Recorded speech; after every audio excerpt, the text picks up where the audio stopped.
Yeah, we just wanted to hop on and talk to you guys a little bit. The Super Bowl was amazing. We're still processing it. Did you guys see our post we posted yesterday of us recording the background vocals for Mary J Blige? And how it's very important to hone in on the vocals when recording the vocals or even performing live. And a few people said it was dope to see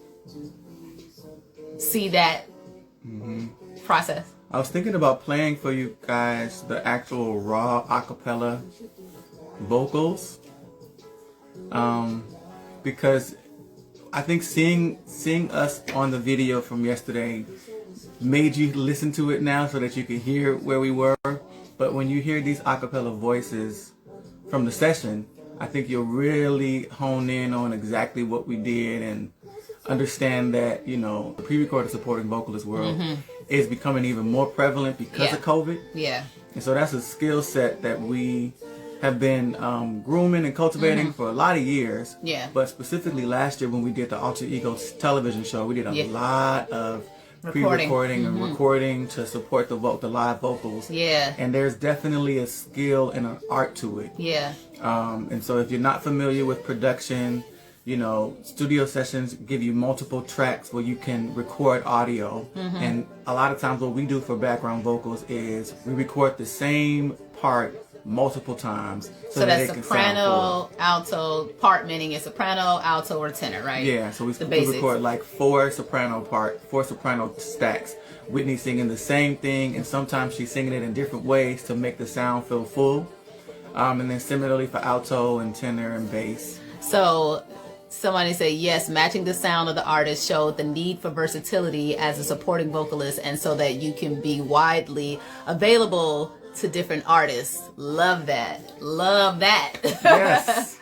Absolutely. Yes. Yes. In a lot of ways, it's voice acting. Yes. In a lot of ways, it's you got to be humble, right? Because you can't feel like, oh, I'm not able to sing this like me in my natural voice. Yeah. That means I'm downplaying what I have, and that's not the truth. The reality is you're complimenting what is necessary for that moment.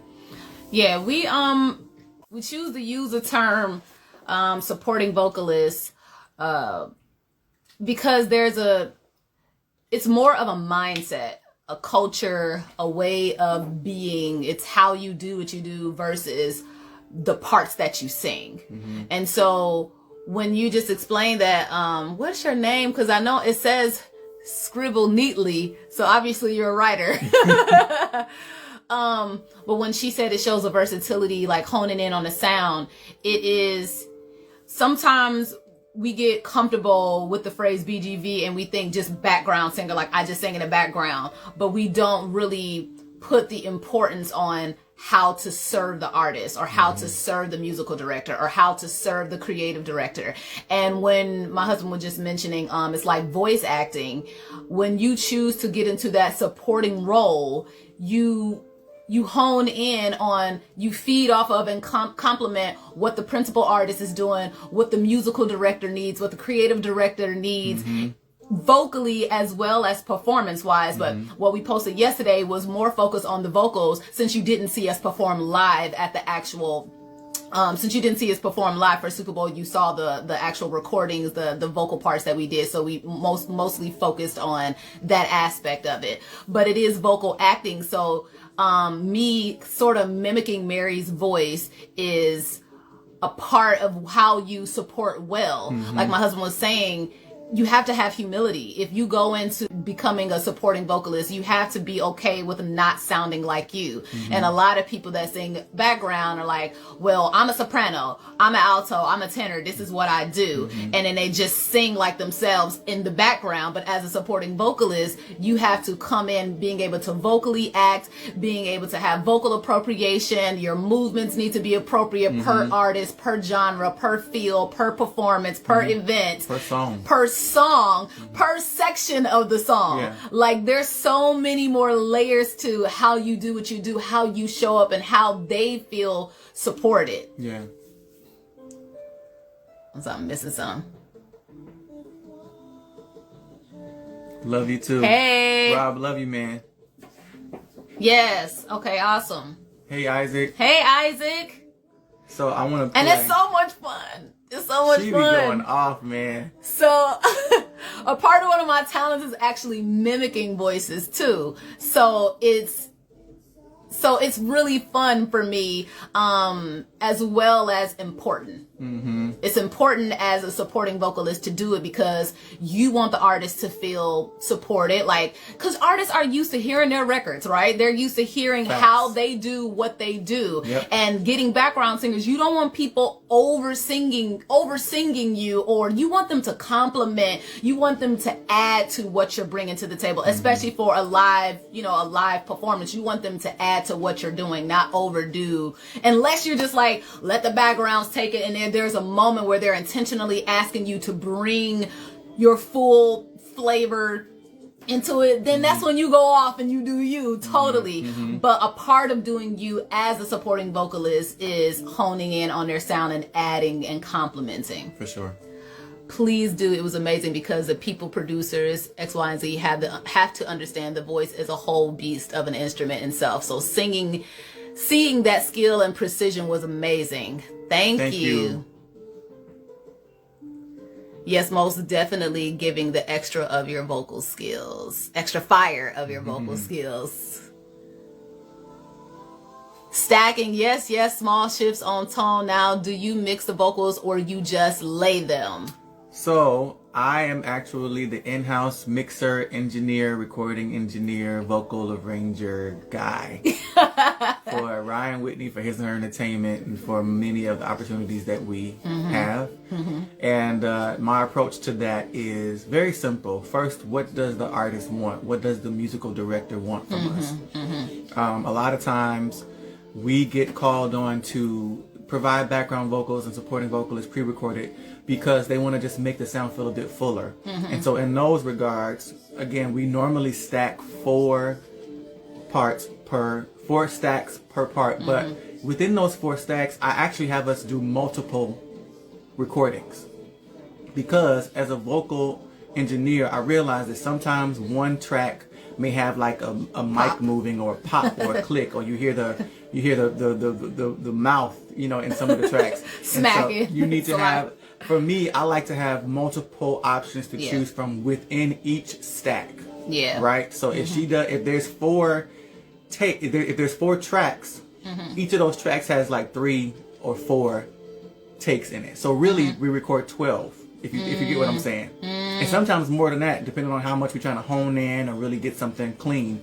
Yeah. That gives me the freedom to really choose and make sure we have the best vocal, the best sound for the situation. And then it also gives me the opportunity where if I wanted to, double it even more or thicken it up even more, I already have additional tracks within those stacks that I can use and pull out and make it work for us. So I do that. And then again, the different tones. For Mary, we had Whitney sing the first part, No More Pain. I'll play it for you guys. We had her sing that in a placement that was forward, but it was also had the nasal tonality to match Mary's background vocals. And then we had her sing it in a softer palette just to add a warmth to it. And so when I play it for you, it's going to sound like a few people. It should sound like more than one person. That's the point. But blending, right. So it's all, it's really important to create a sound. I think that's what's missing for some in some environments where people are singing, whether it's at church, whether it's at open mics, whether it's in wedding bands or whatever. I think there is a lack of understanding or teaching. A lot of people are being hired to sing because they have a natural ability to sing. They're available to perform. They have a band. They have people they can sing with. But there seems to be a lack of teaching how to create a sound per genre, per artist. And that's what we want to get more into to help, because it's what, like you guys are saying, having that versatility allows you to be able to sing for different people. For sure. This is what opens up the opportunities to have that dream job, to get to have the access to the industry to do that, is honing in on the importance of the culture of supporting vocalists versus just I'm singing in the background, having that mindset of this is how I'm serving them. This is how I support them, with my intentionality of listening to how they do what they do, and then me being okay to humble myself, to voice act a little bit and support them in the best way. So additionally, and that's really, really good, I think also it's important to remember that in these situations, you still have to be very aware of what you have. Right. So that you can know what you need to do to manipulate your sound to get the end result that's desired from the musical director or the artist. Right. And so there still is a lot of responsibility for you to work on your own voice. Yeah. Work on your own craft, develop yourself. You know, I think a lot of people, they have the gift of singing, but it may not be as developed as it could be. Yeah. And with that underdevelopment, you actually don't have all the access to the tools that you naturally have because they haven't been cultivated. So we are very strong proponents of vocal health as well as vocal development. And it just helps you overall. Like a lot of our supporting vocalist friends, not only are they supporting vocalists, but they're also artists themselves. Right. And so that balance is very important. So we have... Oh, thank you, Paris. We got the first part, which is no more pain. Okay. No more pain. I'm going to just play it. So this is Whitney stacking, and it's actually 6 stacks. No more pain. No more pain. Can y'all hear that? No trauma. No more in my life. Now, you may notice, if you know my wife's voice, you would know that her vibrato is one of the most signature parts of her voice, because it's such a, it's just there. It's like very, very present, prevalent. For this though, this wasn't about no more pain, right? It wasn't about that. Right. It was about tapering it, because Mary J Blige, the approach that she used for those backgrounds wasn't vibrato heavy. And so that's another thing that you got to be considerate of when you're doing pre-records, when you're singing background and being a supporting vocalist. Some of the natural things that happen from your voice, you still got to be able to mend them, to shift them a little bit, so that you can really appropriate what is needed for that moment. So even in what my husband was saying, tapering off my vibrato, because at first when I was singing it, I honed in on the nasal sound, but the vibrato was heavy at the end. So it's no more pain. You know, it wasn't that heavy, but it was way more intentional. So I did have to, you know, taper it off a little bit, because I was like, oh, let me listen to her again. And I'm like, okay, right. She's not doing it that, it's not as definite. It's not as defined. But then even the way that she was saying pain. So we come from different walks of life. A lot, you know, you talk like, you sound like who you're around, right? And at times I have a more of a country twang, but Mary is from New York. I've always wanted to be a supporting vocalist, but I was insecure, thinking that mimicking voices wasn't a talent. I wish now that I had pursued career in this field. You still can. It's not too late. It's not too late. No, mimicking is good. Therese, love you, sis. Love y'all. Yeah. Okay. Yeah. So with that, even hearing how she's saying pain. So Mary has a New York accent. I have more of a Southern accent, a Midwest. Sometimes it's Southern, sometimes it's Brooklyn. Sometimes it's Brooklyn. Imani, we love you, sister. It gets mixed up at times, because I've lived in New York for 12 years, but then I'm also from Champaign, Illinois, where most of my family is from Arkansas and Mississippi. Right. So it's, you know, it's a lot going on. Right. But she was saying pain, and instead of pain, instead of me just going pain, P-A-Y-N, I had to do P-A-Y-E-E-N. So I have to end on the E to match her.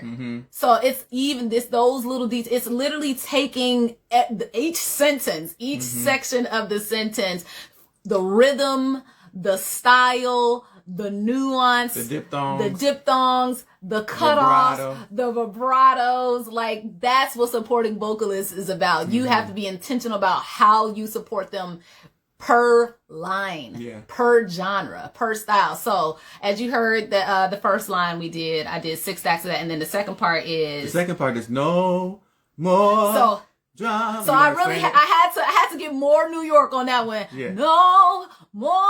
She did more instead of more. Right. It's not a hard R. It's a more. The trauma. Okay.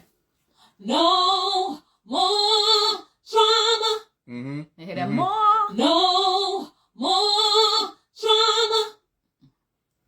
No more drama.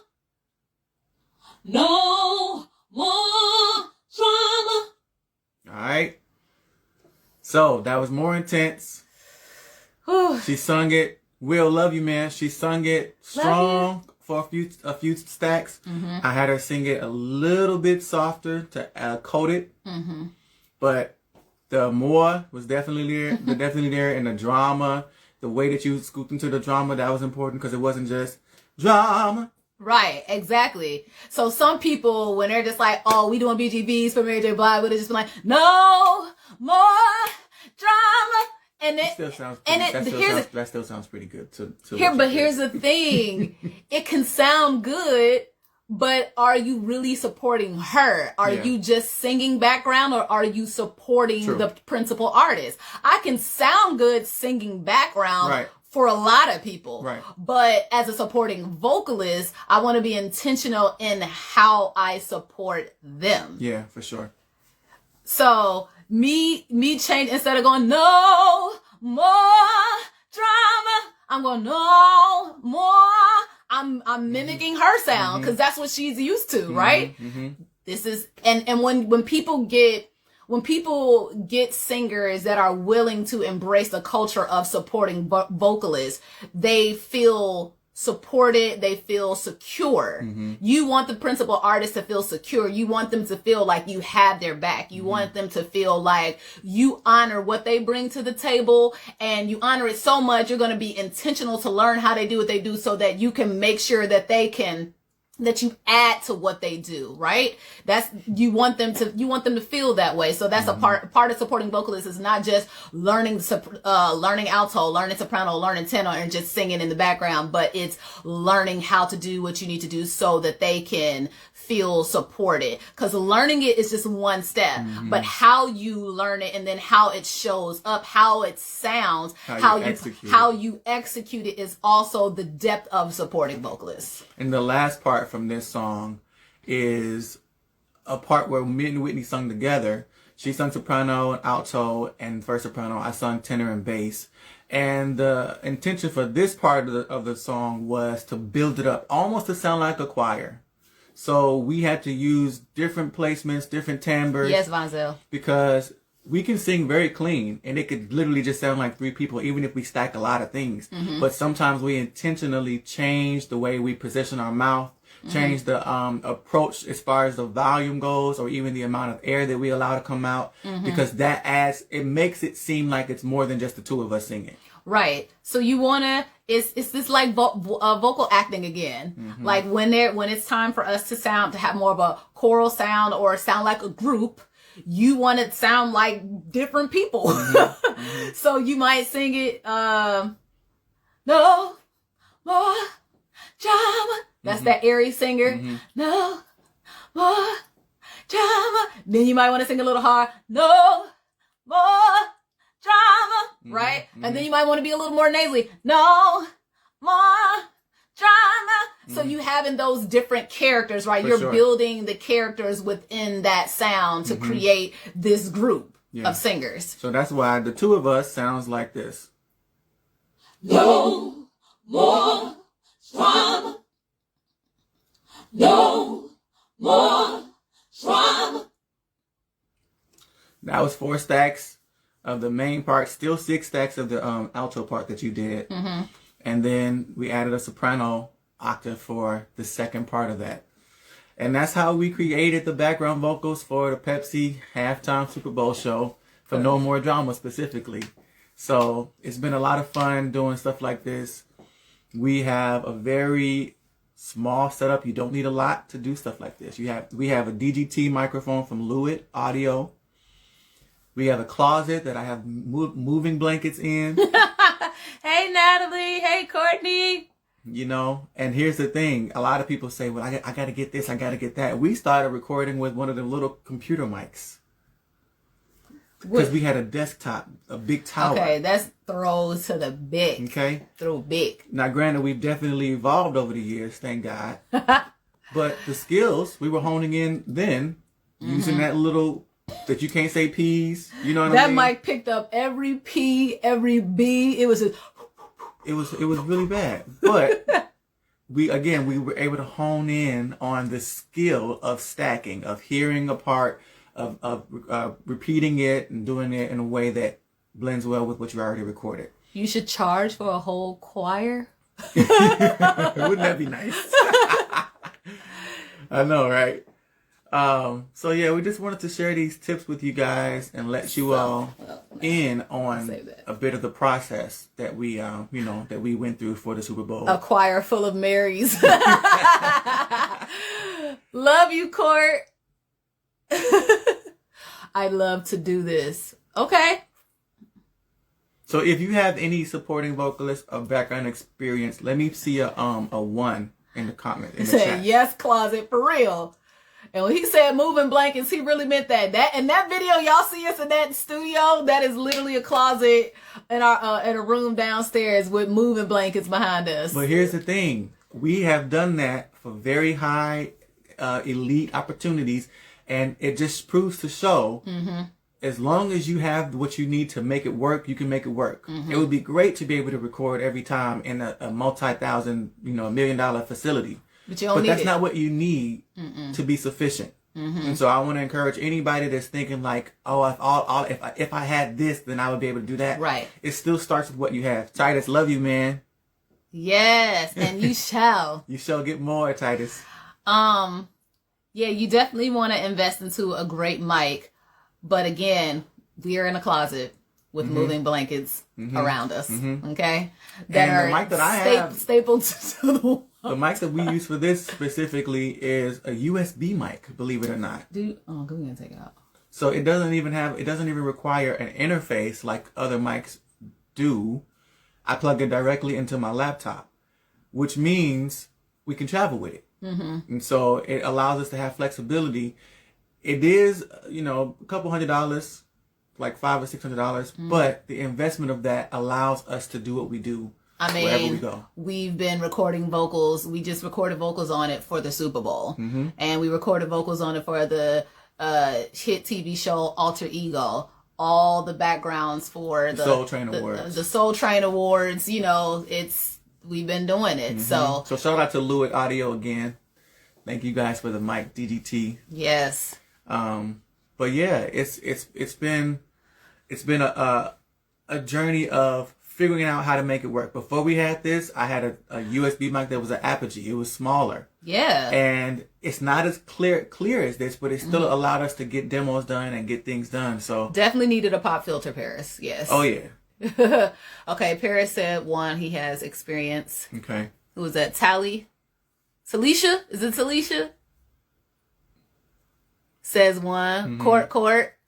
Dion. Kenza, love you. It's really all about the skill and technique of the voice. Right. It's more so about what we're talking about, the supporting vocalist culture mindset of which one. I have a blue Yeti.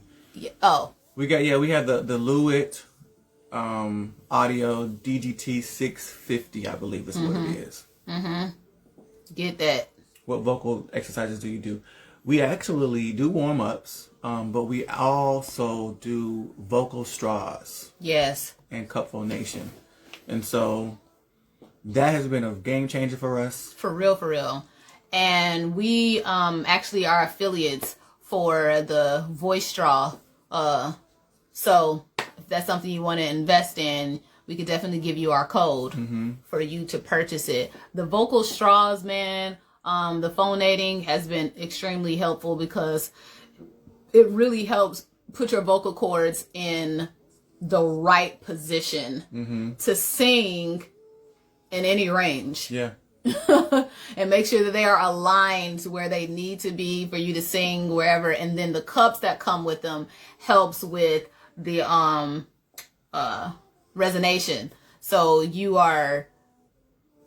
there's more volume without you trying to be loud. Right. So it's great. It's great. You guys want it? Okay, let me see if I can put it from another device in the comment. You keep talking. Okay. Yes, give the code. That's right. Vocal straws, yeah. And Shout out to Mindy Pack. She is an amazing vocal coach that I invested into last year? Mm-hmm. Last year for the first time, and definitely helped put me back together.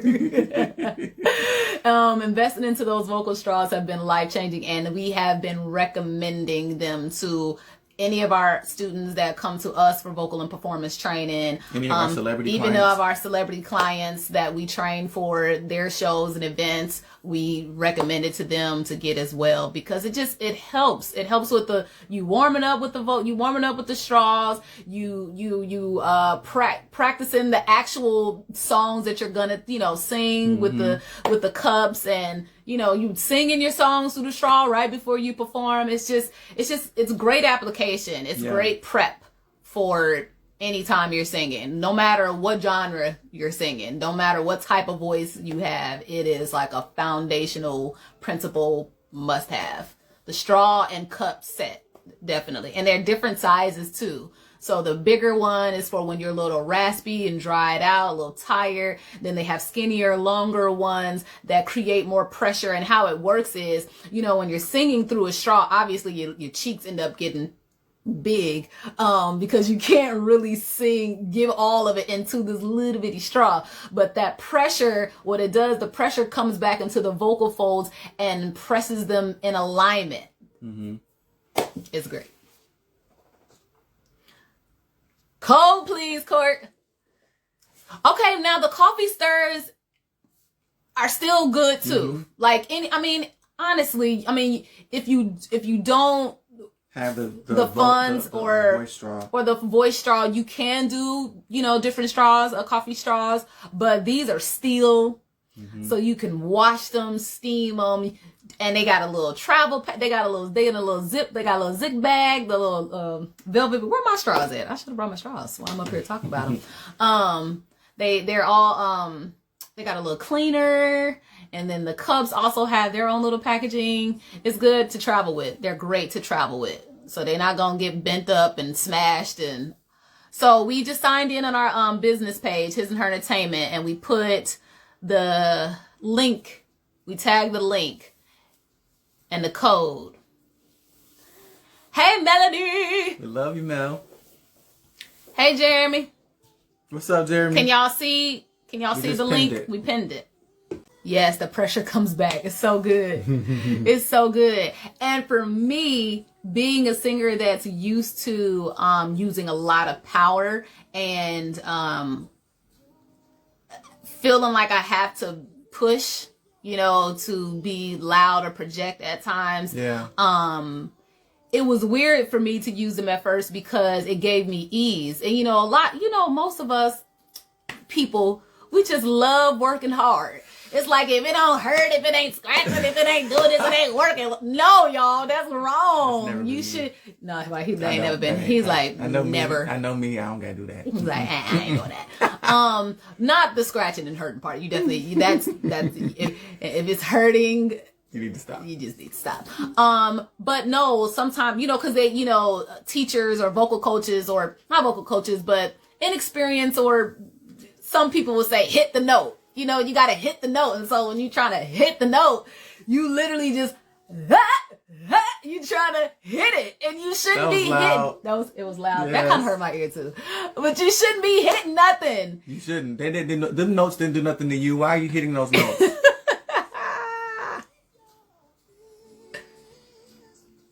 Shut up, DeAndre. I mean Deontay. Can we see how they pan off? We do vocal coaching. Yes, vocal and performance coaching. And the reason why I say vocal and performance is very important for us to train people for what they're doing versus just giving you techniques vocally and not helping you apply it to live performance. Paris, not even touch the notes. Sing the notes. You see what I'm saying? Sing them. You don't got to hit them. Sing them, approach them, you know, produce them. Don't hit them. Don't hit the notes. Don't hit them. Please. Hey, Deja. Some of you all we've reached out to be a part of this survey that we have put together to find more out about what you guys are dealing with and how you're feeling about, you know, pursuing a career as a supporting vocalist. There it is. But some of you all we haven't. So if you're interested in building with us in that way a bit more, please DM us your email address so that we can send that survey to you and get to know some of the challenges that you're facing, answer some of the questions that you've been having. Melody, what? You're here for the are you trying to say HHE? Audition. I'm number 674. For coaching, if you go to our website, the link is in bio. The link is in our bio. Mm-hmm. And you scroll down to our company, His and Her Entertainment. Oh, well, Tune Up is in there. Tune Up is in there? Mm-hmm. Should be in our link in bio. Oh, yeah, okay, yeah. Mm-hmm. So yeah, then go to our link in bio, look for Tune Up, and it'll give you the option to see which coaching you want. Do you want to be coached as a lead vocalist? Do you want to be coached as a supporting vocalist? Or do you want to be coached in a group capacity? I can actually put that in this too. It's up here. Tune Up Worldwide Vocal and Performance Development Training. Should I put that into that here? No? We can just move this up actually to be one of the top things. Her with no S, Melody. Almost. Her with no S, but yes. It's hilarious. So yeah, the Tune Up Worldwide is an initiative that we started for vocal and training, vocal and performance development training. Jeesh. All of that. Yeah. Say that 4 times fast. No. Okay. So if you want to get training as a soloist, we definitely have more people that sign up to do the soloist one, because the group thing, obviously, if you are in a group, it's like, if you're in a praise and worship team, what she said, dang it, I got kicked out before I even got in. So the groups it's three parts. It's the soloist. That's anybody that leads worship or is a leader of a wedding band, or you do corporate events, or you're an artist.